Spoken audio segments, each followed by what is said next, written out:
período, também a nossa equipe ministerial. Quero agradecer o empenho, o envolvimento, a atuação durante esse período. Mas é bom mesmo estar de volta, reencontrar os irmãos.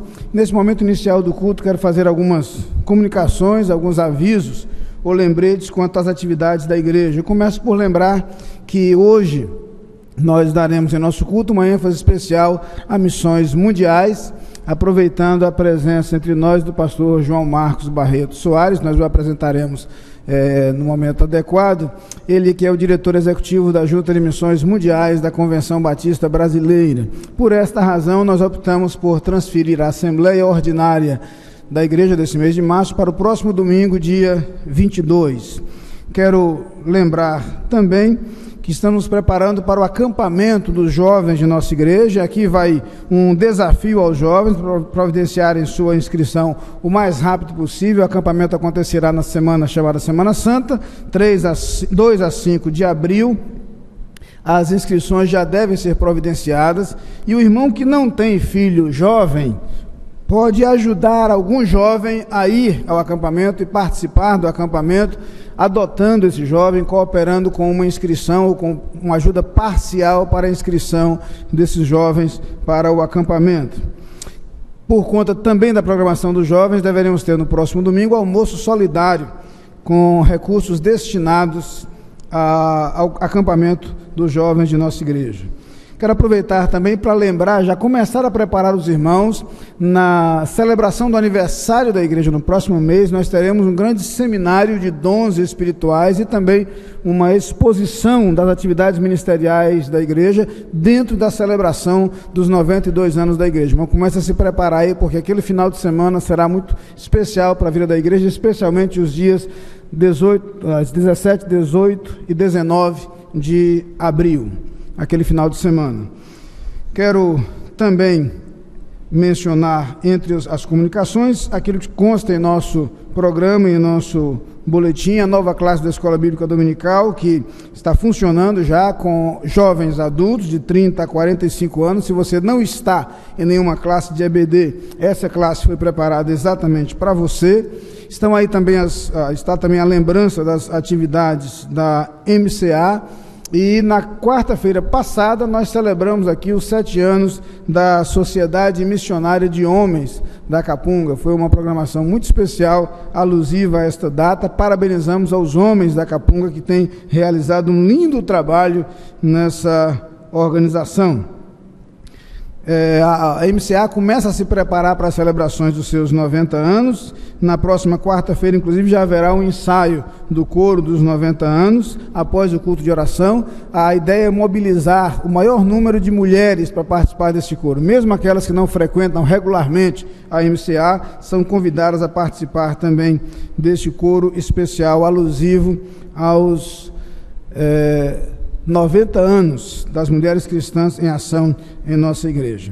Eu quero nesse momento identificar algumas pessoas que nos visitam, que estão entre nós nessa manhã. Aproveito para registrar minha gratidão pessoal, alguns irmãos que mandaram mensagens ou entraram em contato. Hoje pela manhã já falei com algumas pessoas que ligaram do Recife, de Aldeia, da Alemanha, e temos tido a alegria de receber algumas saudações de alguns irmãos, cumprimentos de alguns irmãos. Pude acordar com um delicioso café da manhã, presenteado também por nosso vice-presidente. Quero agradecer aos irmãos as manifestações de carinho que já tivemos, e dizer da nossa gratidão por todo esse carinho, por toda essa generosidade dos irmãos. Entre as pessoas que nos visitam estão aqui alguns irmãos da classe Débora Guimarães. Eu queria pedir que ficassem de pé o irmão Moisés Ventura de Almeida, a irmã Maria Ferreira de Almeida, que estão presentes aqui. Esse casal, sejam bem-vindos. Também o irmão Luiz Eustáquio, esse da Assembleia de Deus. Está ali, vereador Luiz Eustáquio, muito obrigado por sua presença, satisfação recebê-lo. E aos irmãos aí da Igreja Batista Vila Coab e Rio Doce, nossa satisfação em recebê-los também desta manhã. Certamente há outros visitantes entre nós, cujos nomes eu não tenho aqui. Eu pediria, por gentileza, a todos os demais visitantes que se colocassem de pé onde estiverem. Eu gostaria de vê-los, temos alguns. Permaneçam de pé, vocês vão ser cumprimentados por alguém da igreja que esteja próximo a você. Aí é nosso braço estendido a cumprimentá-lo. Vai receber também de nossa equipe de recepção um cartão de boas-vindas, e esse cartão é uma recordação deste encontro, que tem também uma parte destacável, onde você pode colocar os seus dados pessoais e entregar aos pastores após o culto. Muito obrigado a todos vocês por sua presença, que este culto seja uma grande bênção na sua vida. Podem se assentar e neste momento, em atitude de oração, nós vamos nos preparar para cultuar ao Senhor.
Louvando o Salvador, a Deus demos glória, por nós tudo fez. A Deus demos glória, louvando o Salvador, a Deus demos glória, por nós tudo fez.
Judas, versículo 25, leremos juntos nesse instante.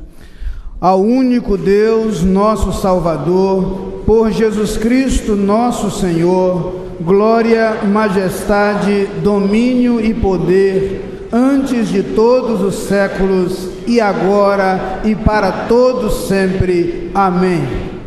Onipotente Rei, aqui presente se. Cantemos número 6 do Inário para o Culto Cristão.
Senhor nosso Deus e nosso Pai, nós queremos Te louvar nesta manhã. Queremos Te louvar neste dia especial, Senhor. Nesta hora especial das nossas vidas. Especial porque estamos reunidos como igreja, na Tua presença, em nome de Jesus. É precioso este tempo, Senhor, e nós queremos aproveitá-lo ao máximo. Queremos estarmos, Senhor, totalmente voltado para Ti. Chegamos à Tua casa, estamos aqui, separamos este tempo só para o Senhor, e é desta forma que queremos nos apresentar, com alegria, com ânimo no coração, numa manhã feliz, porque estamos na Tua presença, no nome de Jesus. Abençoa, Pai, neste culto, abençoa, Pai, o pregador dessa manhã, abençoa, Senhor, em todos os momentos dos cânticos, abençoa aqueles que nos ouvem à distância. Abençoa-nos, Pai, a Tua graça é que nos abençoa, e nós oramos felizes nesta manhã, em nome de Jesus, amém.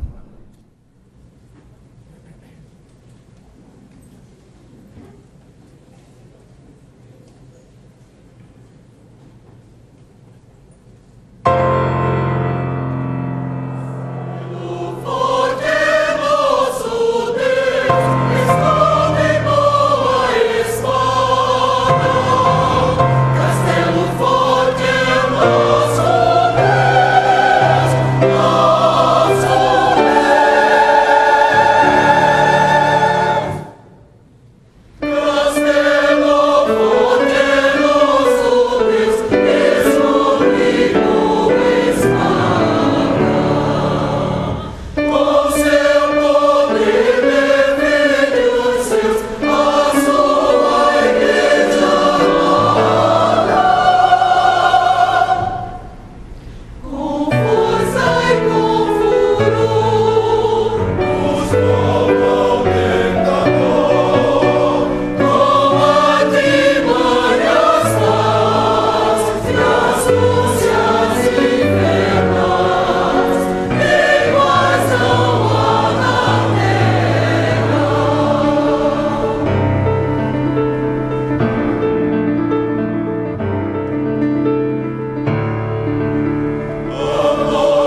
Meus irmãos, é sempre um momento muito agradável, muito feliz para a igreja, quando nós temos a oportunidade de apresentar uma criança ao lado de sua família à igreja. Dessa vez, a história se reveste de uma alegria especial, e a primeira razão é porque não é uma, são duas, né?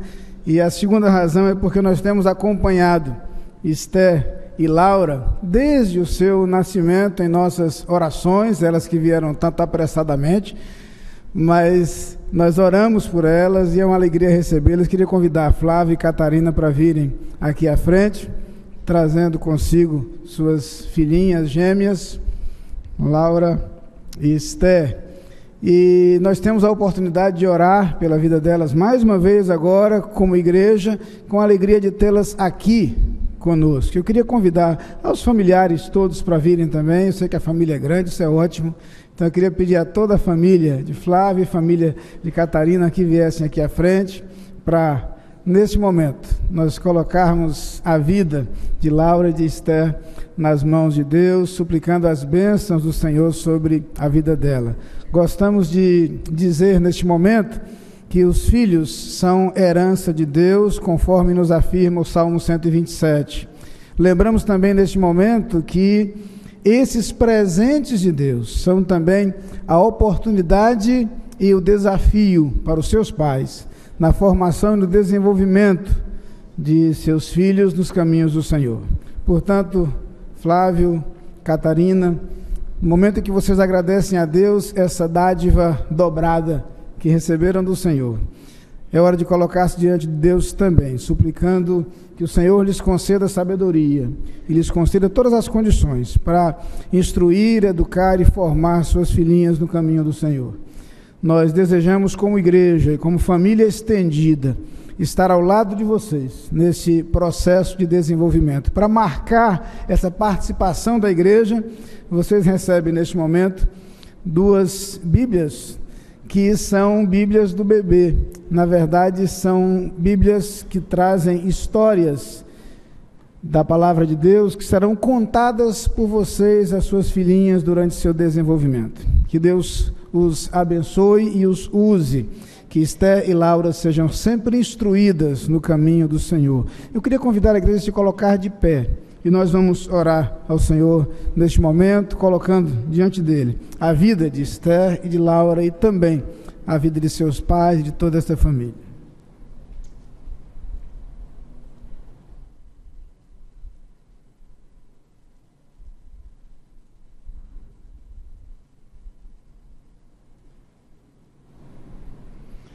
Senhor Deus, no momento em que tomamos nos braços Esther e Laura, nós queremos agradecer a dádiva que elas são das tuas mãos.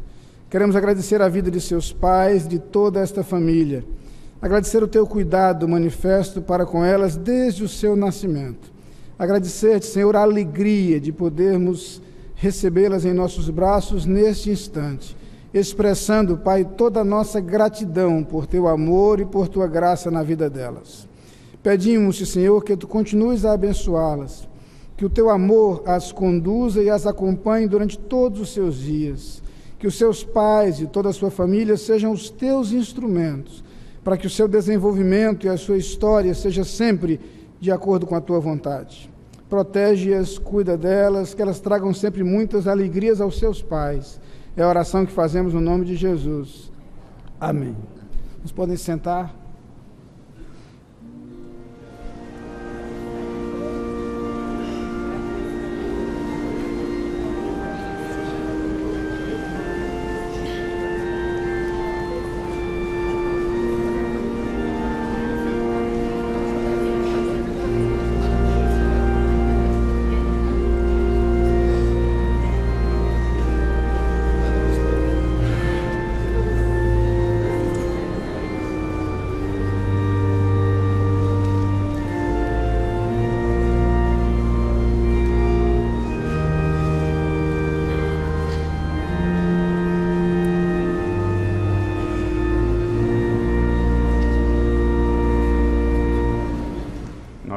Momento de oração, nós agradecemos a Deus. Já começamos agradecendo a Deus pela vida de Laura, de Esther. Mas agora nós queremos agradecer a vida daqueles que já têm um ano a mais do que elas. Alguns anos, né? Então, se você aniversaria esta semana, você poderá vir aqui à frente. Eu vou dar a oportunidade a você de dar e receber os parabéns hoje. Porque hoje o nosso pastor, o pastor Ney Ladei, aniversaria. Então ele vai receber você, dar os parabéns e você vai ter a oportunidade de parabenizá-lo. Então nosso pastor e a irmã Leila receberão os aniversariantes desta semana. E nós devemos lembrar, não só de agradecer a Deus por esse momento dos aniversariantes, mas devemos nos colocar diante de Deus para descobrir qual é o nosso chamado. No mês de março nós vivemos mês de missões mundiais e o chamado você já tem, só falta descobrir qual é a nação que você vai se deixar usar com a sua voz, com o seu testemunho. Mas nós devemos também orar por alguns irmãos nossos que estão precisando de uma intervenção na sua saúde. A tia Clice, devemos orar pela sua saúde, continuar orando pelo pastor Esdras, pela recuperação de cirurgia, pela saúde de Noé Ramos Pinheiro, pelo missionário de Missões Mundiais, o pastor Horácio Vanderlei. Ele é missionário na Espanha, mas está aqui em Recife, no Hospital Oswaldo Cruz, na UTI. Devemos orar por ele, interceder por ele. Devemos orar pela recuperação da irmã Elizabeth Penha, pelo pastor Sidney Leite, e esta semana é aniversário dele, ele está no hospital, mas é aniversário dele no dia 20. Continuar orando pelo pastor Antônio Napoleão, pela irmã Cleonice Melo. Agradecer a recuperação e continuar orando pela recuperação do pastor Samuel Santos. E ontem ele completou 60 anos de ministério, ele deixou o hospital, está em casa, mas devemos continuar orando por ele. Ainda pelo irmão Wilson Campos, Fernando Valadares, Marta Peixoto, Ângela Gabriel da Paz, Zuleika, Dione Aquino, Lígia Fontes, Isa Carvalho, José Salvador Filho e a irmã Edinha Melo. São pessoas que precisam que oremos em seu favor. Elas precisam da intervenção de Deus em suas vidas. E nós devemos também orar por uma família enlutada. Ontem faleceu em Natal o pai do pastor Eliú, coordenador da Cristolândia em Recife, o irmão Francisco. Devemos orar por essa família, pelo pastor Eliú, e colocarmos diante de Deus. Eu convido o nosso primeiro vice-presidente, o diácono André Felipe, para passar às mãos do nosso pastor um presente da igreja, uma gratidão, uma forma de agradecer a Deus pelo seu aniversário. Vamos orar. Senhor, nós somos gratos a Ti pelas bênçãos derramadas sobre nossas vidas. Somos gratos pelos aniversariantes, que Tu, Senhor, a cada dia desse novo ano, Tu acresce as suas vidas. Dê oportunidades a ele de falar do Teu amor, de testemunhar, de testificar da Tua salvação.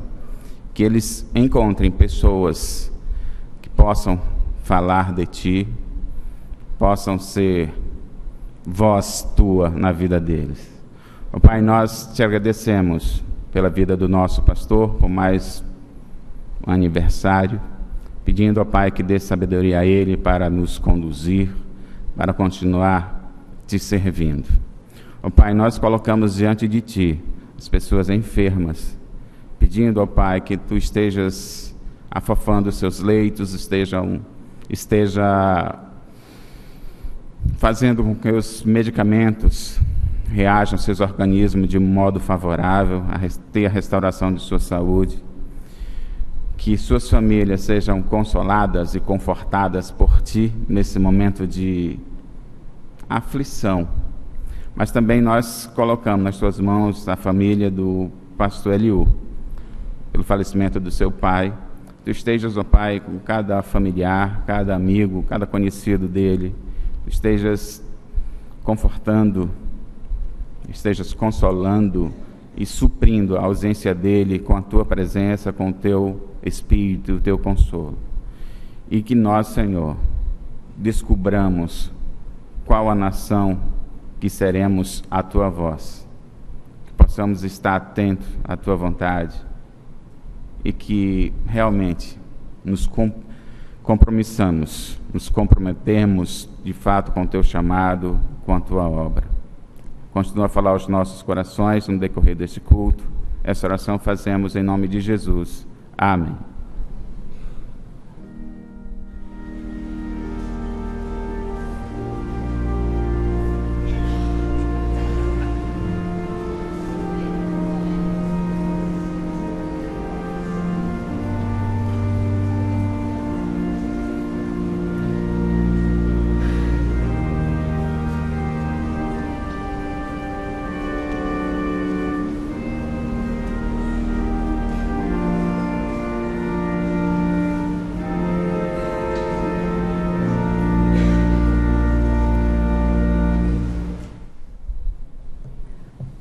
Nós convidamos os irmãos diáconos e diaconisas escalados para esse momento do recolhimento dos dízimos e das ofertas que o seu povo traz a esta casa para a administração do serviço em prol do reino de Deus.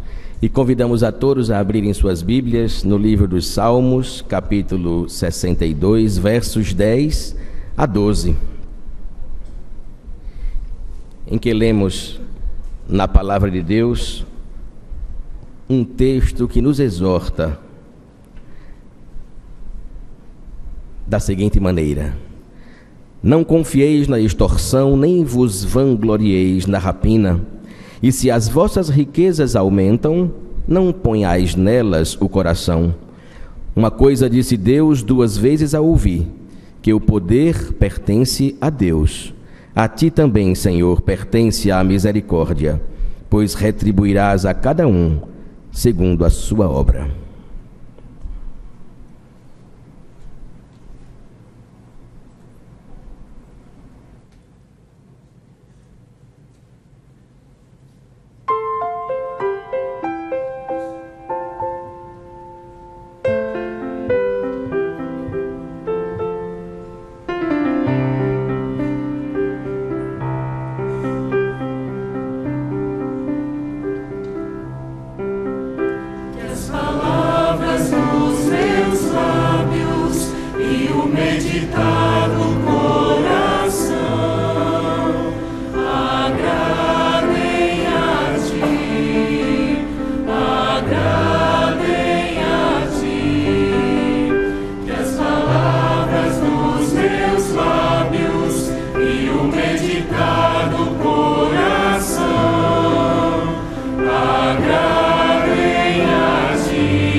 Tudo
Deus, na primeira carta a Timóteo, capítulo 6, versos 7 e 8, a seguinte palavra: porque nada trouxemos para este mundo, e é manifesto que nada podemos levar dele.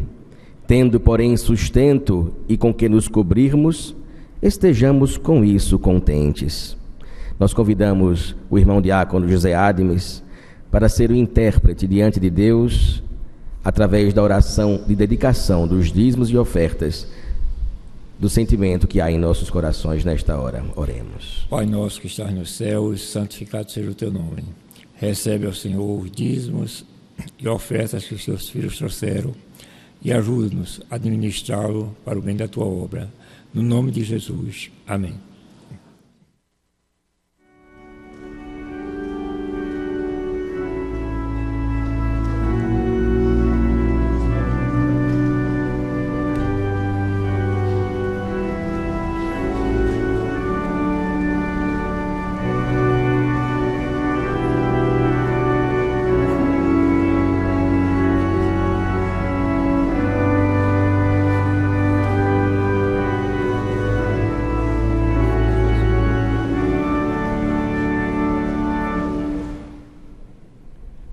Convido a igreja para que em pé realizarmos a leitura bíblica responsiva, extraída do livro de Lucas, capítulo 10.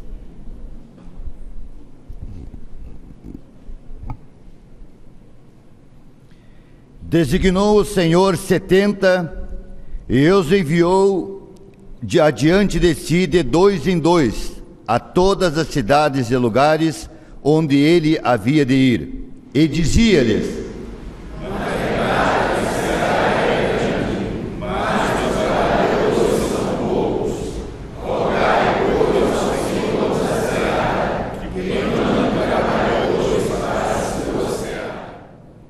Ide, eis que vos envio como cordeiro ao meio de lobos. Voltaram depois os 70 com alegria, dizendo: Senhor, em teu nome até os demônios se submetem. Respondeu-lhes ele: Não vos alegreis porque se vos submete os espíritos. Alegrai-vos antes por estarem os vossos nomes escritos no céu. Queira eu sentar-se. Nós vamos continuar louvando ao Senhor, e agora através do hino 545 do Inário para o Culto Cristão, Eu vos envio.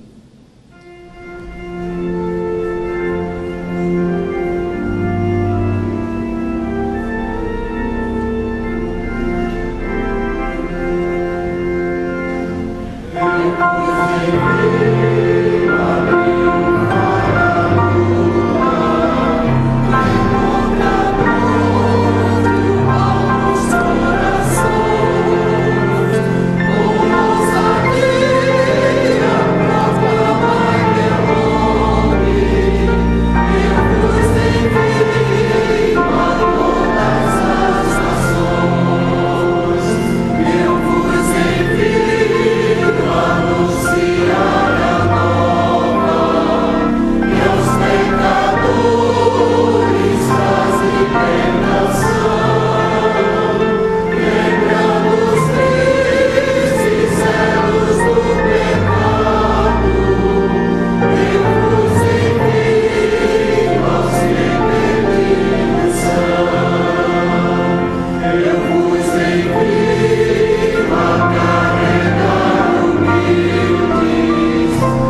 Nosso pregador desta manhã não precisa ser apresentado à igreja. O pastor João Marcos já é conhecido dessa igreja. Há 5 anos, diretor executivo da Junta de Missões Mundiais da Convenção Batista Brasileira. Durante esses 5 anos tem estado na Capunga algumas vezes, temos tido a alegria de ouvi-lo e não apenas ouvir mensagens de desafio, mas ouvir também um pouco a respeito da obra missionária realizada pelos batistas brasileiros em todo o mundo, em muitos países do mundo. Temos acompanhado o ministério e o trabalho do pastor João Marcos à frente de nossa junta e nos alegramos muito com aquilo que Deus tem realizado. É um privilégio poder recebê-lo, especialmente no momento em que a igreja celebra missões mundiais. E eu queria convidá-los a, mesmo assentados, recitarmos juntos o tema e a divisa de nossa campanha. Em seguida, o pastor João Marcos tem a palavra para trazer e compartilhar conosco aquilo que Deus colocou no seu coração. Vamos juntos, o tema: Meu chamado, voz de Deus às nações. Mais uma vez. Meu chamado, voz de Deus às nações.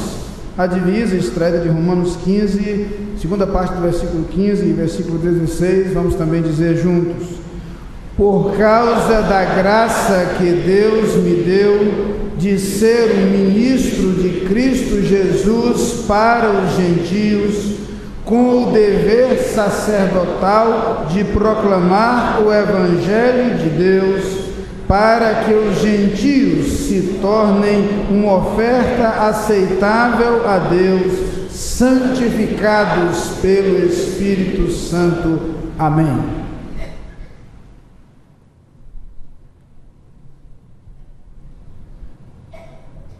Muito obrigado, pastor Ney, pela apresentação carinhosa. O pastor Ney é um dos responsáveis por eu estar neste cargo, ou nesta função, como eu prefiro entender, neste momento, uma vez que era um dos membros da diretoria que escolheu o executivo. Então, qualquer coisa errada é com ele que vocês devem reclamar. Ele é um dos 8 que devem ser culpados. Mas eu quero dizer da alegria de estar aqui de novo com os irmãos. Ano passado foi o primeiro ano que eu não vim a Capunga. Eu senti falta de estar aqui com os irmãos. Fiquei ouvindo aqui o coral. Como é bom ouvir boa música, como é bom estar neste ambiente e rever algumas pessoas, rever todos vocês, mas principalmente como é bom estar numa igreja em que você pode louvar a Deus, pode ouvir a mensagem do Evangelho livremente. É muito bom, eu sempre me recordo dos momentos em que estive em lugares em que não há igrejas, ou que as igrejas não são abertas a todos, e por isso, muitas vezes você não pode cultuar, muitas vezes você não pode expressar o amor a Deus, o louvor a Deus. Então, é muito bom estar aqui, mas também é bom estar aqui no dia do seu aniversário, pastor Ney, saber que Deus continua abençoando, continua fazendo com que a sua graça seja manifesta na sua vida. É bom saber que o irmão continua firme e sempre desejoso de fazer a vontade dele. Mas esse ano nós estamos falando sobre chamado. Por que estamos falando sobre chamado? Estamos falando sobre chamado porque ainda há 4 bilhões de pessoas sem conhecer o Evangelho. Não são 4 bilhões de pessoas que não aceitaram o Evangelho. São 4 bilhões de pessoas que não tiveram a chance. Não é uma questão de opção. É uma questão de falta de opção. 4 bilhões de pessoas nunca receberam a mensagem do Evangelho. Eu já falei isso provavelmente aqui, mas eu vou repetir. O que são 4 bilhões? Nessa época de escândalos estratosféricos, onde uma refinaria para custar 2 bilhões vira depois 18 bilhões, onde não se sabe quanto se perdeu pela corrupção, a gente esquece o que é 1 bilhão, o que são 2 bilhões, o que são 3 bilhões, o que são 4 bilhões. 4 bilhões de segundos, para a gente ter uma noção, é algo que eu não vou viver. Porque são mais de 126 anos. São mais de 126 anos. E você pode dizer, pastor, como o senhor sabe que não vai viver 126 anos? É só para olhar para o meu formato de corpo, você sabe que eu não vou chegar lá. Você nunca diz que você viu um velhão, você diz que viu um velhinho. As pessoas são pequenas, os mais longevos são pequenos e magrinhos. Só se me cortarem ao meio em 4 partes. 126 anos, mais de 126 anos. Isso são 4 bilhões. Isso significa que se a gente tivesse a chance de falar 1 segundo para cada pessoa, nós demoraríamos 126 anos sem esquecer das pessoas que ainda vão nascer. Hoje há mais gente que não conhece a Jesus no mundo do que quando ele nasceu. Na verdade, existem 10 vezes mais gente que não conhece Jesus do que quando ele nasceu. Quando ele nasceu, tinha cerca de 300 milhões de pessoas. Alguns falam em 400, 500 milhões, mas os melhores números são 300 milhões.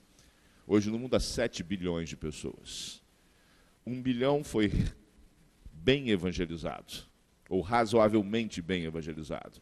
2 bilhões foram mais ou menos, 4 bilhões não foram. Além disso, há 3.500 povos não alcançados. O que é um povo não alcançado? O povo não alcançado é um povo que tem menos de 2% de cristãos. Não estou falando de evangélicos, estou falando de cristãos. Não estou falando de pessoas comprometidas com Cristo, estou falando de pessoas que de alguma forma foram identificadas como cristãos, ainda que seja simplesmente uma questão de tradição familiar. –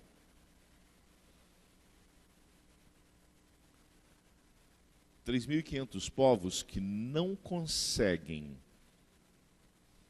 ser alcançados, ou não podem ser alcançados, porque há muitos poucos cristãos, ou não há nenhum cristão. Desses 3.500 povos, há mais de 1.000 povos que não tem nenhum cristão, que não tem sequer um missionário entre eles. E há 400 povos que não tem ninguém nem tentando falar com eles. Por que é importante falar de povos não alcançados? Primeiro, porque Jesus deu uma ordem. Você deve saber Mateus 28, 19, 20 de cor. Como é que diz lá? Portanto, ide, fazei discípulos em todas as nações. Nação é povo. A ordem é fazer discípulos em todas as nações. Ainda faltam 3.500 povos, ainda faltam 3.500 nações. Mas além disso há uma outra razão. No livro de Apocalipse nós vamos encontrar algumas vezes a ideia de que todos nós vamos estar ajoelhados adorando o Cordeiro. E diante do trono dele estarão pessoas de todos os povos, raças, tribos e nações. É para não deixar dúvida, ele usa 4 palavras para falar isso. Povos, raças, tribos e nações. Pastor, o que isso tem a ver com meu chamado, voz de Deus às nações? Isso tem a ver com o fato de que nós nos esquecemos muitas vezes de falar sobre o sacerdócio universal dos cristãos, o dever sacerdotal que cada um de nós tem de fazer o trabalho de Cristo. Nós, cada um de nós, é sacerdote diante de Deus. Jesus é o único sacerdote, o único intermediário entre nós e Deus, mas nós temos deveres sacerdotais para com Deus. E um deles é de comunicar o Evangelho. E um deles é de levar pessoas a Jesus. Por isso, sacerdócio universal, serviço universal. Se continuarmos esperando que os pastores façam esse trabalho, que os diáconos façam esse trabalho, que alguns façam esse trabalho, nós vamos cada vez mais dificultar o alcance do Evangelho. Mas se cada um de nós entender a sua vocação, o seu sacerdócio diante de Deus, todos nós, juntos, cumprindo o sacerdócio individual, a vocação individual, nós teremos condição de anunciar em alta voz a todas as nações que Jesus Cristo é Senhor, que Deus ama a humanidade de tal forma que enviou o seu único Filho para morrer. Sim, para morrer.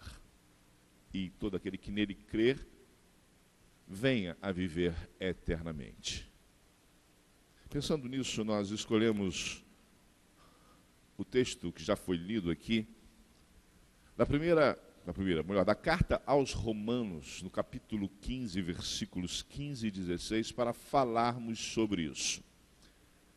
O apóstolo Paulo escreve um compêndio maravilhoso sobre teologia na carta aos Romanos. A carta aos Romanos é, sem dúvida alguma, uma das maiores peças teológicas do mundo, da história da humanidade.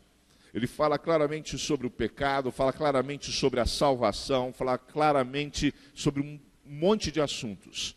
Mas ele termina a sua carta falando sobre imitar a Cristo, sobre ser sacerdote de Cristo e continuar a obra de Cristo.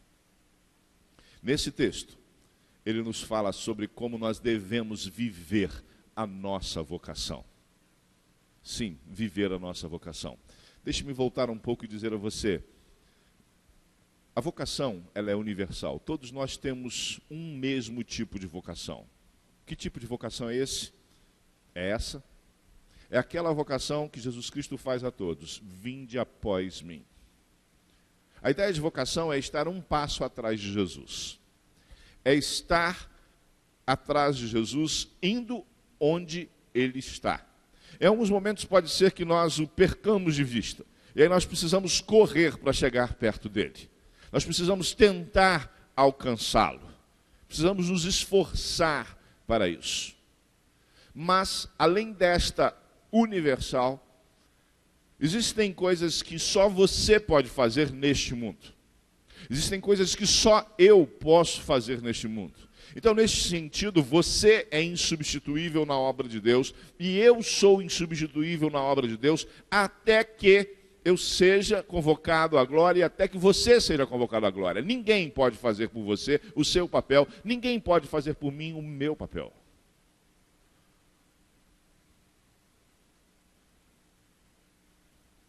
O apóstolo Paulo, então, nos ensina nesse texto,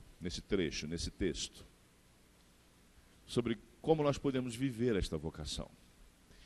E a primeira coisa que ele nos fala nesse texto é para nos lembrarmos do motivo da nossa vocação. Precisamos ter em mente o motivo da nossa vocação. E ele diz claramente, por causa da graça de Deus que me foi dada. Por causa da graça de Deus que me foi dada. Estamos aqui por causa da graça de Deus. Fomos salvos por causa da graça de Deus. É necessário ter na memória muito claramente, todos os dias, todos os instantes, que sou e somos resultados da graça de Deus.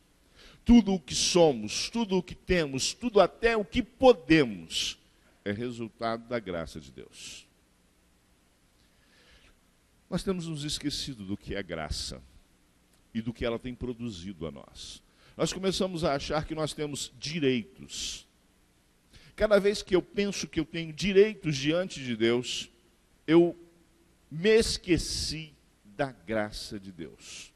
Porque graça é o contrário de direito, porque graça é favor imerecido. Eu não tinha direito nenhum diante de Deus. Nenhum. Eu fui salvo pela graça. Eu fui comissionado pela graça. Eu sou sustentado pela graça. Tudo o que eu tenho é graça. E a mesma coisa com você.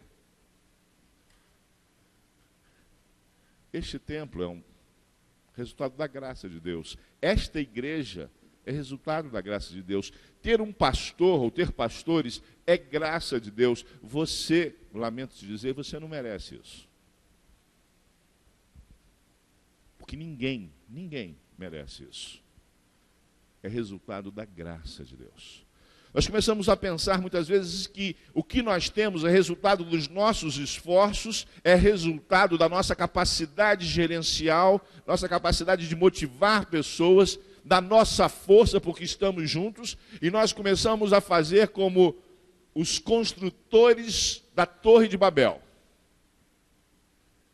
que tiveram coisas maravilhosas para comunicar às pessoas, tiveram uma sabedoria enorme, humanamente falando, tiveram um plano de negócios, um plano de marketing, tiveram tudo, você pode olhar lá, tem tudo, mas eles não tiveram noção da graça de Deus. O que eles queriam era se opor a Deus.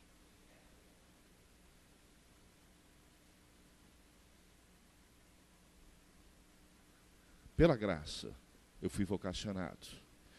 E o que deve me impulsionar é a graça de Deus. E cada vez que eu não cumpro a minha vocação, é porque eu estou me esquecendo da graça de Deus. Eu não devo cumprir a minha vocação por uma obrigação, mas porque a graça me leva a fazer isso. Porque eu me alegro com Deus. Sim, graça tem a palavra graça no grego tem a sua origem na palavra alegria. A graça de Deus produz alegria em nós. E quando nós nos alegramos, nós somos cheios de uma força para fazer algo. É isso que nos dá força para fazer aquilo que Deus nos mandou fazer. É pela graça. É interessante, irmãos e irmãs, que ao longo desses anos, eu tenho tido a oportunidade de conviver com missionários que teriam todos os motivos para estarem tristes, todos os motivos para estarem tristes. Perderam pessoas queridas, sofreram doenças, sofreram perseguições, tiveram privações. Me lembro em um retiro de uma missionária me contando a sua história. E eram muitas histórias difíceis. Me lembro de uma delas contando que não tinham dinheiro para nada, e o dinheiro da junta naquela época não chegava, porque tinha que chegar de avião na cidade dela. Estamos falando de 40 anos atrás. E o avião nunca mais que pousava. E eles não tinham o que comer. Sim, então já estava acabando, e alguém chamou para fazer uma viagem missionária, e eles foram comendo na casa das pessoas. E a última casa que eles foram, a pessoa deu a eles uma lata de farinha, cheia de ovos, com farinha. E deu uma franguinha pequenininha. E eles voltaram para casa, e eu não sei porquê, nem conhecia isso nessa época, não acontece mais isso na junta, mas o dinheiro não chegava. Provavelmente ficou retido em algum trâmite burocrático. E eles foram comendo ovo com farinha. E aquela mulher disse que ela virou para o marido e disse assim: meu bem, o dinheiro vai chegar hoje. Vai chegar hoje.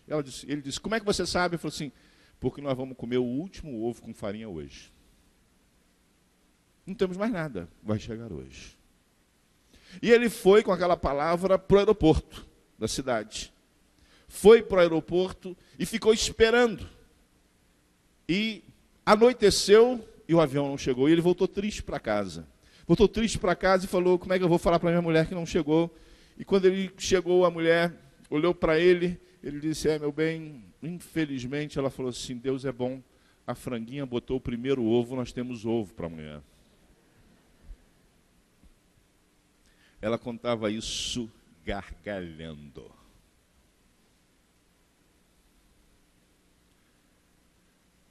Ela sabia que até aqueles ovos eram resultado da graça de Deus. A gente precisa lembrar que a graça de Deus nos dá condição de fazer aquilo que precisamos fazer. Nos diz o porquê, esse texto nos diz o porquê devemos fazer, porque fomos alcançados pela graça. Mas esse texto também nos diz que nós podemos cumprir a vocação porque nós temos claro o que devemos fazer. O texto continua dizendo que nós somos ministros, sim, para que eu seja ministro de Cristo Jesus entre os gentios. quando eu cumpro a minha vocação, movido pela graça de Deus, impulsionado e até constrangido pela graça de Deus, eu preciso ser servo. Ministro é quem serve. Ministro é quem tem um serviço a fazer para alguém. Ministro não é chefe. Ministro não é nada a não ser um servo. Ele pode ter uma posição de liderança, mas ele tem a quem prestar contas. Cada um de nós tem na sua vocação um ministério a cumprir, um serviço a fazer, uma obra a completar. Cada um de nós. Só você pode fazer isso. Só você pode fazer isso. Há um tempo atrás estávamos fazendo uma obra na junta e tivemos um problema. A pessoa que deveria entregar uma parte final da obra não fez. O que aconteceu? Isso acontece no Rio de Janeiro, eu acho, né? O que aconteceu? Nós não pudemos nos mudar no prazo. E era uma obra simples, relativamente rápida. Mas a pessoa simplesmente foi procrastinando, uma hora eu faço, uma hora eu faço, uma hora eu faço. E de repente todo o nosso processo de mudança estava emperrado, atrasado, porque a pessoa não fez a sua parte. Era um fornecedor, graças a Deus, não foi ninguém da equipe. Mas quando você não cumpre o serviço que você tem que fazer, quando eu não cumpro o ministério que eu tenho que cumprir, eu impeço que aquilo tudo que Deus quer fazer aconteça na forma e na rapidez que Deus quer. Porque a vontade de Deus sempre vai acontecer. Sempre. Eu não posso impedi-la, mas eu posso atrapalhar que ela seja bem compreendida, posso atrapalhar que ela seja tão rápida. Por isso nós queremos lembrar, cada um de nós tem um ministério, tem um serviço, tem algo a fazer. E este serviço eu não faço para o pastor Sócrates. Eu não faço para a diretoria da convenção. Eu sequer faço para as igrejas batistas. Não faço para os adotantes. Não faço para os missionários. Não faço para a minha família. Eu faço para Jesus Cristo. A graça foi dada por Deus, me faz servir a Jesus Cristo. Me faz ter um ministério, um serviço que o próprio Jesus Cristo me deu, que é continuar fazendo aquilo que Jesus Cristo fez. Da mesma forma, a sua vocação o leva a fazer algo que só você pode fazer por Jesus Cristo, por amor a Ele, por obediência a Ele. Você é ministro de Jesus Cristo. Ter essa visão de servir a Jesus Cristo é algo que também nós precisamos nos lembrar mais disso. Precisamos nos lembrar mais disso e pagarmos o preço de fazermos esse serviço a Jesus Cristo. Muitas vezes nós não entendemos a nossa vocação e como podemos usá-la para Cristo. Eu às vezes conto a minha história, mas hoje eu quero contar uma história de uma pessoa muito querida que é meu irmão. Nós somos 4 lá em casa. Eu já falei aqui que eu sou neto de 2 pastores, filho de pastor, sobrinho de pastor, primo de pastor. Eu já disse que alguém me disse que eu sofro de maldição hereditária pastoral. Tem mais pastor que gente na minha família. E meu irmão, que é 10 anos e meio, eu gosto de falar esse meio para pesar mais, ele se decidiu cedo por ser engenheiro. Era a época do milagre econômico. O Brasil parecia que ia decolar, né? Quantas vezes a gente ouviu essa história? E todo mundo queria ser engenheiro. E ele estudioso, embora numa cidade do interior, enfiou a cara, passou numa universidade pública, uma das melhores universidades do país, e começou a estudar engenharia. Mas no primeiro semestre, quando acabou o primeiro semestre, ele voltou para casa e disse: eu vou ser médico. As pessoas disseram: é doido, completamente louco. A vida inteira ele falou que ia ser engenheiro, entrou onde todo mundo queria entrar, ele conseguiu, e agora ele diz que vai ser médico. E foi estudar medicina. E no meio do curso ele balançou, ele chegou a conversar comigo. Eu devia ter aí 12, 13 anos. Talvez, pensando bem, devia ter 11, 12 anos. Ele disse: rapaz, eu estou pensando em ser pastor. Quem dera fosse ele, né? Brincando. E ele balançou. Mas Deus confirmou no coração dele a vocação dele ser médico. Ano passado ele completou 60 anos. Eu estava em Manaus falando no sábado à noite, peguei um voo de madrugada para estar nos 60 anos. Eu não ia perder a chance de dizer que meu irmão agora era sexagenário.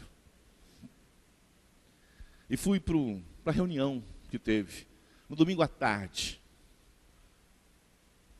E não foi nada fantástico, nada muito cheio.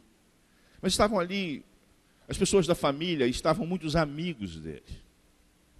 E ele chamou meu pai para orar, mas meu pai, como todo bom pastor, antes de orar, falou algumas coisas. E aí ele me chamou para orar. Eu falei: mas não era papai que vai orar? Ele falou assim: não, o velhinho não vai aguentar. Vem você mesmo. Mas nesse período, um outro médico da cidade, da sua idade mais ou menos, se levantou e disse o seguinte: eu preciso falar. E emocionado ele disse: vocês não sabem o que é o Dr. Ebenezer para nós médicos nessa cidade. E foi falando, e lá no meio ele disse assim: porque isso é um sacerdócio o que ele faz.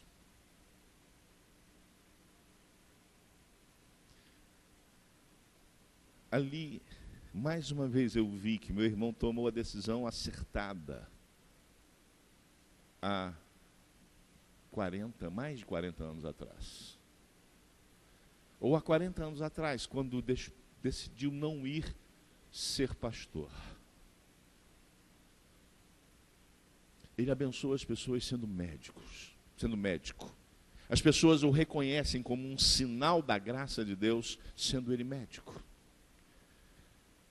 Esse ano eu fiz ir ao Iraque. Convenci-o da necessidade dele ir atender pessoas vítimas do Estado Islâmico. Ele ficou a cerca de 100 quilômetros dos lugares onde há combate. Mas ele não viu o combate, ele viu as vítimas do combate. E ele voltou profundamente marcado. Essa semana eu recebi mais um dos e-mails dele. Se eu não me engano, foi na sexta-feira. Ele viu uma menininha de 1 ano de idade. Eu não sei os termos médicos, mas ela tem um enorme tumor no nariz. Enorme. E não havia como fazer cirurgia, e mesmo que houvesse condições ali, não é a especialidade dele. Mas ele voltou para o Brasil, conversou com a esposa e começou a se mexer. Deus o abençoou e ele encontrou um amigo da equipe do Pitangui. E esse amigo, impactado pela palavra dele, disse: eu faço a cirurgia. E no e-mail, que se eu não me engano foi na sexta-feira que eu recebi, ele me dizia a última notícia: doutor fulano de tal e toda a sua equipe, incluindo anestesista, eu falo anestesista porque anestesista é o sujeito mais difícil de abrir mão de dinheiro, não, espero que não tenha nenhum aqui, ou que se tiver não participe na minha operação. Cirurgião plástico e anestesista são os mais difíceis. Vão operar de graça. O dono do hospital vai dar o serviço do hospital de graça. Eu vou dar, junto com o doutor fulano de tal, as passagens para a mãe e para a criança. Vou dar a hospedagem. Eu preciso de mais 3 passagens e preciso que a junta cuide dos documentos. É ele cumprindo a vocação dele. usando o que Deus deu a ele, para ser voz de Deus às nações. É uma criança curda. Na verdade, ela não é nem curda, ela estava no Kurdistão. Os seus pais não falam nem curdo, falam um outro idioma, um dialeto. Por isso a gente vai ter que trazer mais gente, vai ter que trazer uma pessoa que fale árabe e uma outra que fale o seu dialeto para poder traduzir. Voz de Deus às nações. Não precisa ser pastor. Aliás, às vezes ser pastor é mais difícil. Mas você, com a função social que Deus te deu, com a vocação que Deus te deu, você tem um papel de anunciar Jesus Cristo às nações. Por causa da graça. E para ser um ministro, você foi vocacionado. Mas o texto continua nos dizendo e nos diz o seguinte: no sagrado encargo, ou no sacerdócio, no dever sacerdotal de anunciar o Evangelho de Deus. Você tem a razão, a motivação, que é a graça. Você sabe para que você vai fazer. Agora vem o que você vai fazer. Anunciar a graça de Deus. Anunciar o Evangelho de Deus. Qual é o Evangelho de Deus? A boa notícia. Deus se interessa pela humanidade. Não, essa não é a boa notícia. A boa notícia é: Deus ama você. Deus ama cada ser humano. Deus ama a humanidade como um todo, e Deus ama a humanidade amando cada indivíduo. Este é o Evangelho. 4 bilhões de pessoas não estão sendo alcançadas porque nós não estamos cumprindo o nosso dever sacerdotal ou o nosso sagrado encargo. Você se lembra como é que o sacerdote cumpria o seu dever? Quantos aqui estudaram, aprenderam sobre o que os sacerdotes faziam? Lembra de sua mão, lembra? Lembra mais ou menos? O cara tinha que tomar banho, tinha que fazer uma série de coisas, ele tinha que se preparar detalhadamente. Nada podia estar errado, nada. Um dos reis mais poderosos, o rei Uzias, resolveu ele próprio fazer o trabalho sacerdotal. E como ele era muito bem sucedido em tudo que ele fazia, ele achou que ele podia fazer o trabalho de um sacerdote. E ele enfrentou um sacerdote, e depois enfrentou 50 sacerdotes, e quando ele os enfrentou, que ele ia fazer o dever sacerdotal, que não era dele, porque naquela época tinha sacerdote e não sacerdote, agora todos somos sacerdotes. Ele foi acometido instantaneamente de uma doença de pele incurável. O dever sacerdotal é algo que deve ser feito com excelência. Para ser sacerdote, a pessoa precisa ter dedicação a detalhes, fazer bem feito. E você tem um dever sacerdotal, eu tenho um dever sacerdotal, todos nós temos um dever sacerdotal de anunciar o Evangelho de Deus. Eu preciso fazer isso de forma bem feita.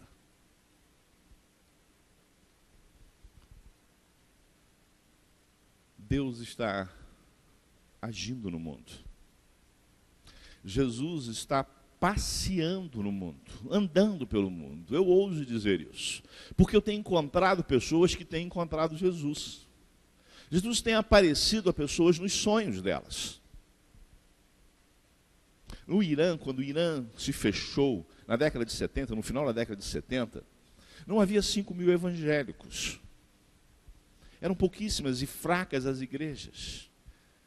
E eles fecharam a sociedade bíblica iraniana. E pensou-se, agora o Irã, a antiga Pérsia, nunca mais terá uma igreja forte. Nunca mais verá uma possibilidade de conhecer a Jesus. Só que Jesus está no Irã. Jesus está agindo no Irã. E iranianos estão se convertendo no Irã e fora do Irã. E muitos que estão se convertendo fora do Irã estão voltando para o Irã. Por quê? Porque aquela pequena igreja que ficou, que foi perseguida, que foi esmagada, ela cumpriu o seu papel de continuar a anunciar o Evangelho. E está fazendo isso com esmero, com dever sacerdotal, com qualidade máxima. E alguns dos que foram obrigados a sair, há quase 40 anos atrás, saíram, mas continuaram orando, continuaram agindo, traduziram, começaram a traduzir a Bíblia para o Farsi, a língua do Irã, numa linguagem mais atualizada, uma espécie de NVI, uma espécie de revista atualizada. E começaram um processo. A pessoa que começou isso foi assassinada. Mas eles não desistiram, eles continuaram. E hoje, as pessoas estão sendo evangelizadas nas fronteiras, nos países fronteiriços e dentro do Irã, com um Novo Testamento em Farsi. Pastor, que livro bonito. Abre para mim Atos 8:1 e lê. Se achar Atos 8:1 já é seu. Não, esse é Atos 1:8. Esse que você leu foi Atos 1:8, você não achou. Eu falei Atos 8:1 de propósito, só para inverter. Me devolve que eu só tenho esse. É isso aqui. Mas pelo menos ele já abriu no jeito certo. Porque normalmente a gente abre assim, né? Assim está de cabeça para baixo, é assim. Tá? Vou deixar com você enquanto isso de novo. Pode achar Atos 8:1, mas não olha, não traduz, não. Irmãos, sabe o que as pessoas fizeram no Irã com esses livros? O sujeito, normalmente, quando ele está evangelizando, ele só tem uma certeza. Uma hora ele vai ser preso. No Irã é isso. A única certeza que ele tem é que uma hora ele vai ser preso. Eu estive com 200 pessoas sendo treinadas. Essas 200 pessoas, elas estavam fora do Irã e elas iam entrar no Irã. E todas elas sabiam que um dia elas vão ser presas. Vão ser presas e vão ser acusadas de serem inimigas do Estado. Ou vão ter falsas acusações morais. E por isso, todas elas procuram fazer o melhor possível. Eu conheci uma mulher. Ela estava num país fronteiriço e tinha o visto de ir pronto para ir para os Estados Unidos. Ela já era convertida. Mas Deus falou a ela para ela voltar para o Irã. E durante 2 anos, aquela jovem voltou para o Irã e foi encontrando pessoas, falando de Jesus, evangelizando, discipulando, plantando igrejas e foi rodando pelo Irã. Mas um dia ela foi presa. E ficou presa durante 35 dias, dos quais 29 ela passou numa solitária. E na solitária, ela disse numa oração: Senhor, como vai ser? Eu nunca fiquei sem ser alimentada pela Tua palavra. Eu preciso da Tua palavra. E ela tinha conseguido esconder uma caneta nas suas roupas. E ela teve a ideia. Deus a revelou, só pode. Ela começou a escrever os textos bíblicos que ela lembrava. E ela disse: eu comecei a escrever o Salmo 91. E escrevi o primeiro versículo que eu sabia de cor. E me lembrei do segundo. Mas daí para frente eu não sabia, mas eu comecei a enxergar os versículos como eu tinha lido. E eu escrevi todo o Salmo 91. Eu enchi as paredes daquela solitária com a palavra de Deus. E foram 29 dias que eu fui nutrida pela palavra de Deus nas paredes. Quando conseguimos tirá-la de lá, nós temos uma organização parceira. Imediatamente, quando alguém é solto, a gente tira e traz e leva para fora do Irã. Corre o risco da pessoa ser morta. Eu a encontrei, eu perguntei a ela, uma pergunta idiota, mas eu precisava fazer: valeu a pena? Não se arrepende? Ela disse: pastor, Se eu tiver que voltar para o Irã e ficar o resto da minha vida naquela solitária, vale a pena, porque Deus está ali. Por que eu falei isso? O dever sacerdotal dela era proclamar o Evangelho. Ela precisava continuar sendo nutrida e ela escreveu nas paredes a palavra de Deus. Sabe o que aconteceu? Pessoas estão sendo alimentadas naquela solitária. Pessoas têm sido convertidas naquela solitária porque têm lido a palavra de Deus. Você pode acreditar nisso? Deus está agindo no Irã. Uma das presas batizou a sua carcereira na cadeia. Para fazer isso, me presta aqui de novo, de forma perfeita, eles pegam esse livro aqui, como eles sabem que não vão ter tempo de fazer todo o discipulado, eles evangelizam, e quando a pessoa começa a aceitar, eles dão o Novo Testamento. Porque se tiver a palavra de Deus, o resto acontece. O resto acontece. Nós fizemos um acordo, nós vamos colocar 300 mil novos testamentos, para que pelo menos 300 mil iranianos sejam alcançados. Nos próximos 5 anos vamos dar 60 mil por ano. Mas vamos dar também 300 mil Bíblias para os quase 1 milhão de iranianos que já se converteram. Lembra? Há 30 e tantos anos atrás tinha 5 mil.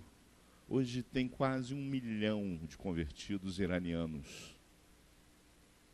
Porque as pessoas estão fazendo com um dever sacerdotal. A anunciação do Evangelho tem sido feita ao longo da história por pessoas com dever sacerdotal, com uma excelência. E eu vim dizer a você que você precisa fazer isso, que eu preciso fazer isso. Eu preciso proclamar o Evangelho de Deus com excelência. Como um dever sacerdotal, com tudo que eu posso fazer, dando o melhor de mim, dando o melhor do que eu sou, dando o melhor do que eu tenho. Mas qual é o resultado da sua vocação? O apóstolo Paulo fala do resultado da sua vocação.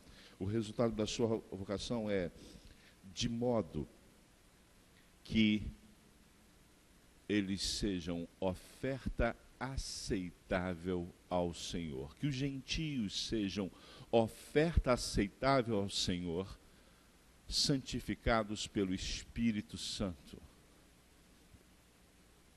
Irmãos, nós não estamos falando de convencimento. Não estamos falando de persuasão. Estamos falando em transformação. Você pode não acreditar, mas esse homem aqui, essa pessoa maravilhosa, falei hoje para o Adilson, o pastor Ney é um sujeito tão bom, que ele torce pelo Botafogo. Você conhece mais quantos botafoguenses? Cabe no carro dele a quantidade de botafoguenses que você conhece. Ele não tem problema com ninguém por causa de futebol. Mas ele, antes de se converter, ele era uma desgraça. Com seus 2 anos, ele estava destinado a morrer eternamente. E estava arriscado ser o Fernandinho Beiramar. Estava arriscado ser senador pela Bahia. Estava arriscado fazer um monte de coisa que não ia glorificar a Deus. Não estou dizendo que senador pela Bahia, temos até um irmão nosso que glorifica a Deus.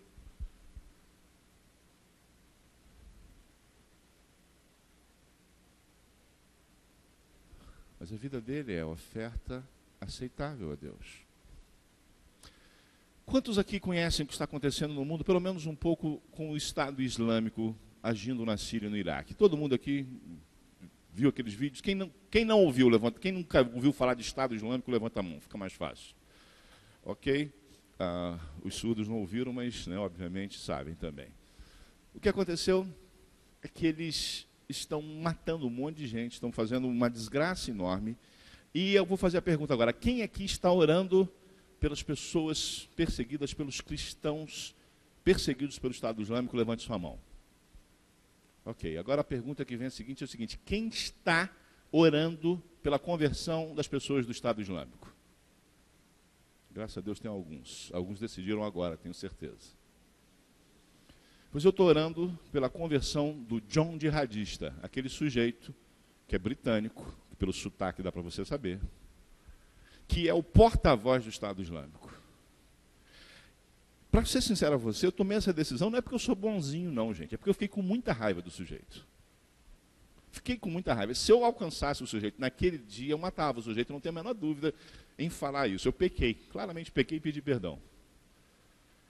E aí eu pensei que, se eu estivesse no lugar dele, talvez eu fosse pior do que o John.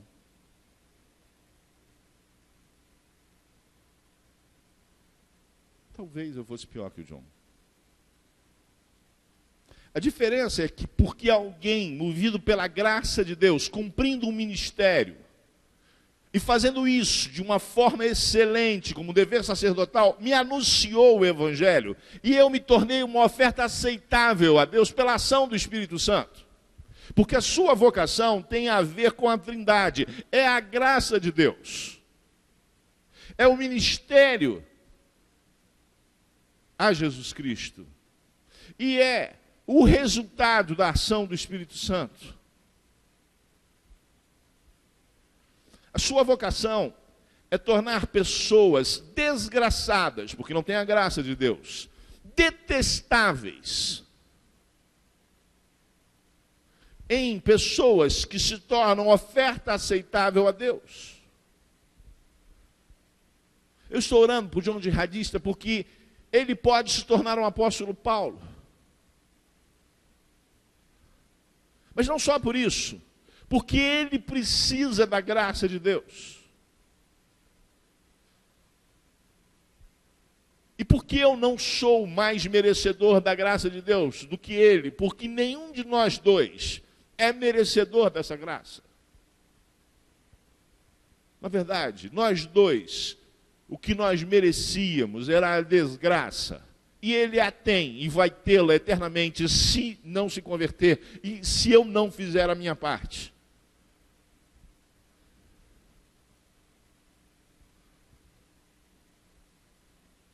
Então eu te digo, se eu encontrar John Jihadista, eu não vou bater nele, eu não vou matá-lo. Eu vou ter que anunciar o Evangelho de Deus da melhor forma possível, para ver se ele se transforma numa oferta aceitável. Esse é o desafio da sua vocação. Fazer o melhor para Deus, pela graça, cumprindo o ministério de anunciar o Evangelho de forma excelente, para que pessoas mais detestáveis, em culturas que muitas vezes nós não entendemos, e outras com comportamentos em que nós abominamos, sejam transformadas como nós fomos, em oferta aceitável. Isso é vocação. É disso que estamos falando. E nós precisamos que você cumpra a sua vocação. Nós precisamos que cada um de nós cumpra a sua vocação. E você pode fazer isso fazendo o que você faz, mas se disponibilizando a responder ao que Deus tem chamado você. Por isso eu quero convidar você a refletir um pouco mais sobre isso e orar. Quero convidar você a fechar os seus olhos, a baixar a sua cabeça.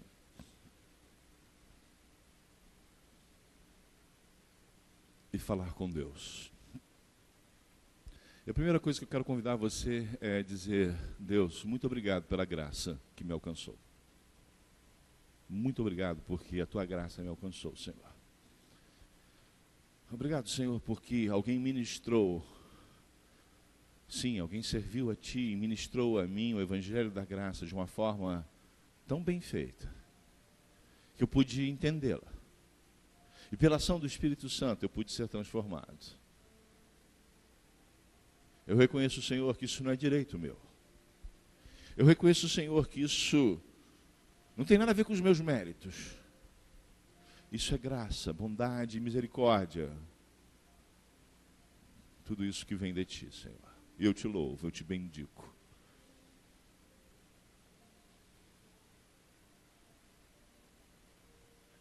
Agora eu quero desafiar você a fazer algumas orações. E a primeira oração que eu quero fazer a você é dizer: Deus, eu quero, Senhor, dar vazão a essa graça que eu recebi. Eu quero anunciar esta graça. Eu quero fazê-la passar por mim, fluir. Eu quero, Senhor, prestar um serviço a Ti. E quero prestar esse serviço a Ti, Senhor, de forma mais perfeita possível, como um dever sacerdotal.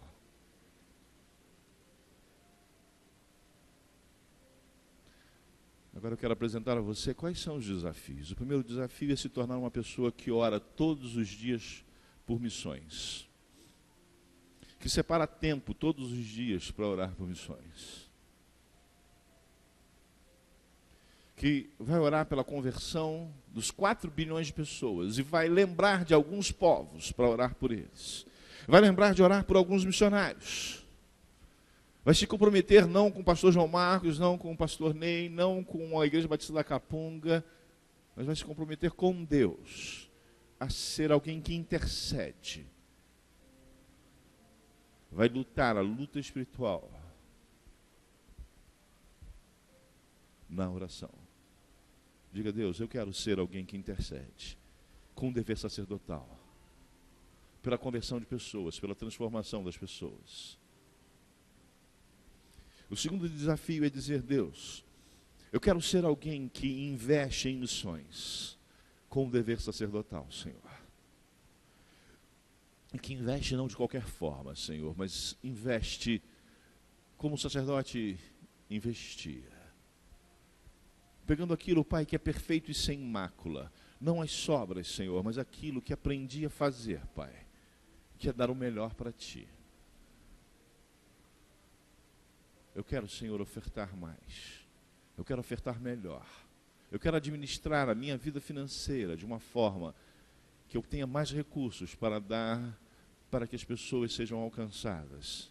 Eu quero que os 80 milhões de pessoas cristãs que não têm a Bíblia tenham. E a terceira oração é dizer: Deus, eu quero ir para a linha de frente, Senhor. Eu estou me dispondo, Senhor. Eu não sei se o Senhor vai me colocar lá ou não, mas eu quero fazer isso, Senhor.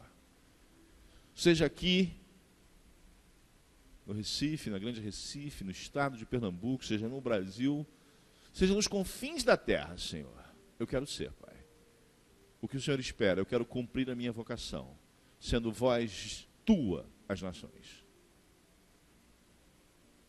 Eu quero fazer isso, Pai, com o dever sacerdotal, de forma perfeita, Senhor. Se você orou dessa forma, eu quero orar por você. Eu peço que você levante a sua mão onde você está.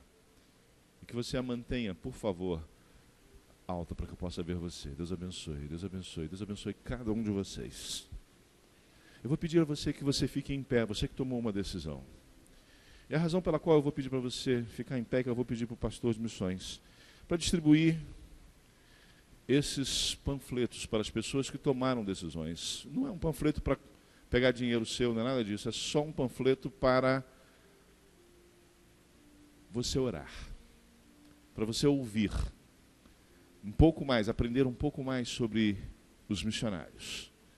E você se comprometer e orar por essas pessoas. Investir nos missionários, orando, intercedendo.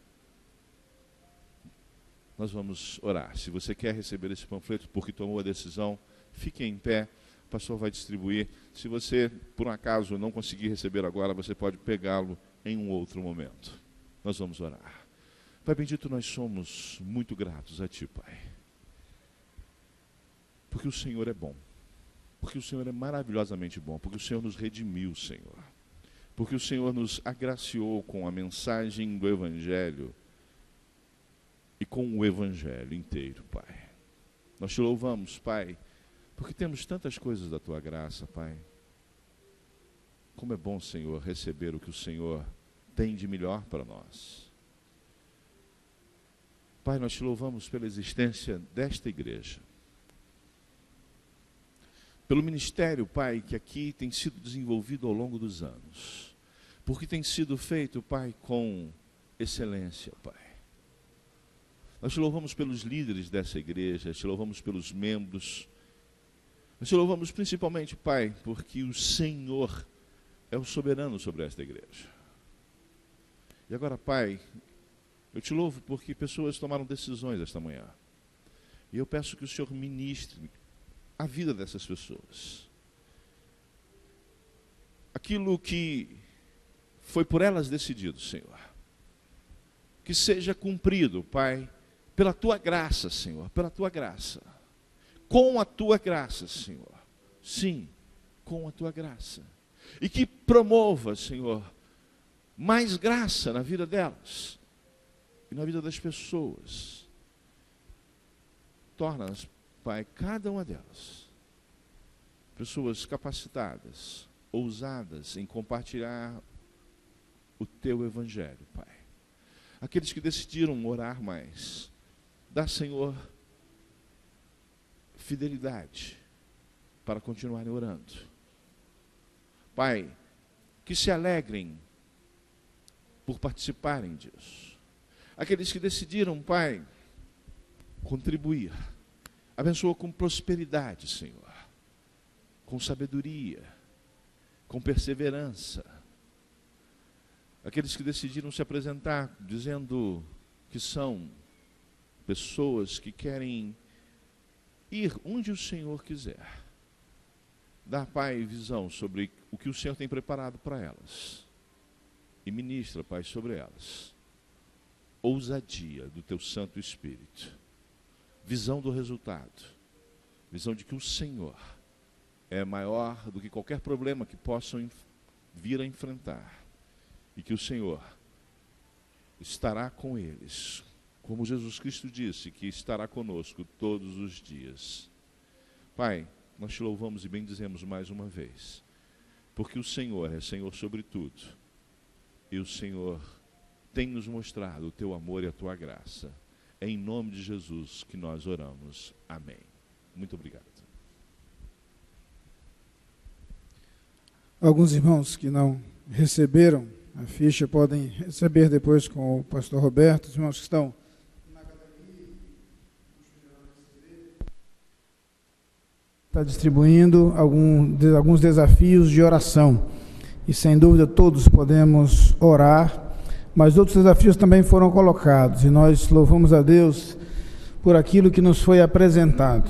Meus irmãos, tenho tido a oportunidade de ouvir algumas vezes o pastor João Marcos. Na verdade, se ele começar a compartilhar as experiências que ele tem vivido e tem acompanhado da expansão do Evangelho em tantos lugares do mundo, nós passaríamos horas e horas a ouvi-lo. Há muita coisa que Deus tem realizado. Nós louvamos a Deus por aquilo que Ele tem feito. Por outro lado, há desafios gigantescos, como ele mencionou aqui. E, na verdade, nós precisamos ter a clara consciência do nosso papel e de nossa missão. Quero, inclusive, parabenizar a Junta pela divisa escolhida para esta campanha. Que texto extraordinário, de uma completude fantástica, deixando claro a mensagem do Evangelho, deixando claro para nós também o poder desse Evangelho para transformar vidas e ainda a nossa missão. Quero agradecer mais uma vez ao pastor João Marcos sua presença conosco nesta manhã, a bênção que tem sido ouvi-lo. Lembrar, pastor, só dividindo a responsabilidade, que a irmã Iraci Leite também era membro da diretoria que convidou o pastor João Marcos. Então está dividida aí a responsabilidade. Dos 8 membros da diretoria da Convenção Batista Brasileira naquele ano, 2 capunguenses. Então, nós temos aqui uma parcela, mas pelo menos divide a responsabilidade. Mas tem sido dividir a alegria, porque, sem dúvida, Deus tem usado esse servo nas suas mãos para realizar uma grande obra nesse ministério imenso, que é o desafio da obra missionária feita pelos batistas brasileiros em todo o mundo. Quero convidar os irmãos a se colocarem de pé. Nós vamos encerrar este culto, lembrando que o Mestre nos chama. Então, pensando no nosso chamado, desejamos a todos uma tarde abençoada por Deus, À noite estaremos juntos aqui num culto em que teremos a participação maior do Grupo Tabernáculo. Vai ser muito bom poder ouvir um pouco mais do Grupo Tabernáculo no nosso culto de hoje à noite e esclareceremos melhor os motivos para esta participação especial em nosso culto da noite. Estaremos juntos então a partir das 7 horas para cultuar ao Senhor, e neste momento nós vamos cantar este hino. Após o cântico nós teremos a bênção. Nós nos assentaremos, oraremos silenciosamente ao som do pós-lúdio, e após a saída dos pastores, os irmãos poderão deixar esse santuário.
Estamos concluindo a transmissão do culto matinal da Igreja Batista da Capunga deste domingo, 15 de março de 2015.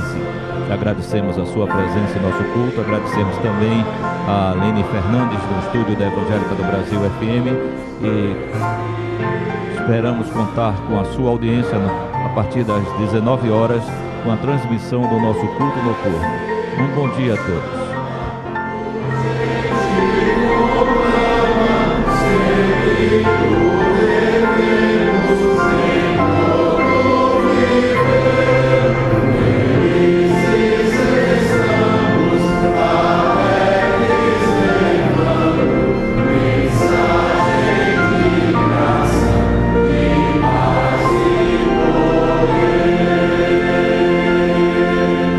Senhor Deus, nosso coração se enche de alegria por aquilo que a Tua graça nos proporciona. Gratos, Senhor, pela salvação, gratos pelo privilégio de ser instrumentos Teus para levar esperança e salvação aos homens. Mas, Senhor, sentimos-nos também desafiados pela responsabilidade de proclamar este Evangelho em todo o mundo. E algumas vezes, Senhor, nos sentimos culpados por não realizarmos como deveríamos a missão que nos confiaste. Ó Pai, suplicamos que continues a nos despertar, a mover os nossos corações, a nos capacitar, a nos prover dos recursos necessários e a usar as nossas vidas como instrumentos Teus. Queremos ser, Pai, vasos nas Tuas mãos, despenseiros da Tua graça, proclamadores do Evangelho de salvação, de tal forma que pessoas em todos os lugares ouçam a Tua palavra e sejam transformadas pelo poder do Evangelho.